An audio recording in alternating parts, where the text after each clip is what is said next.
Hello everyone, welcome back to the first million trade. So ఇవాటి వీడియోలో మనం Nifty analysis గురించి చూద్దాం. సో ఇవాళ మార్కెట్ అనేది 200 పాయింట్స్ గ్యాప్ డౌన్ అనేది ఓపెన్ అయింది అండ్ 24,000 అండ్ 23,820 లెవెల్లో మార్కెట్ అనేది మూవ్ అయింది. సో రేపటి మార్కెట్లో నిఫ్టీ ఎలా మూవ్ అవుతుంది అండ్ కీ లెవెల్స్ ఏంటిదో ఐడెంటిఫై చేద్దాం.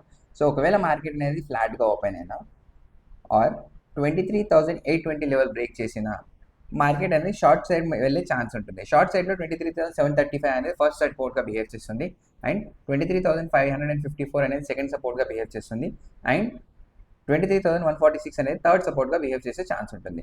ఒకవేళ మార్కెట్ అనేది ఫ్లాట్గా ఓపెన్ అయినా ఆర్ 24,000 లెవెల్ బ్రేక్ చేసేంత లాంగ్ సైడ్ మూవ్ అయ్యే ఛాన్స్ చాలా తక్కువ ఉంటుంది. ఒకవేళ మార్కెట్ 24,000 లెవెల్ బ్రేక్ చేస్తే మనకు లాంగ్ సైడ్కి రెసిస్టెన్స్ వచ్చేసి 24,137 అండ్ 24,282.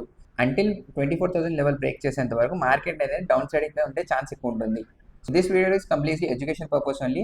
మీరు ట్రేడ్ చేసే ముందు మీ అనాలిసిస్ అనేది మీరు ముందుగా చేయండి. ఇలాంటి మరిన్ని అప్డేట్స్ కోసం please follow first million trade. Thank you.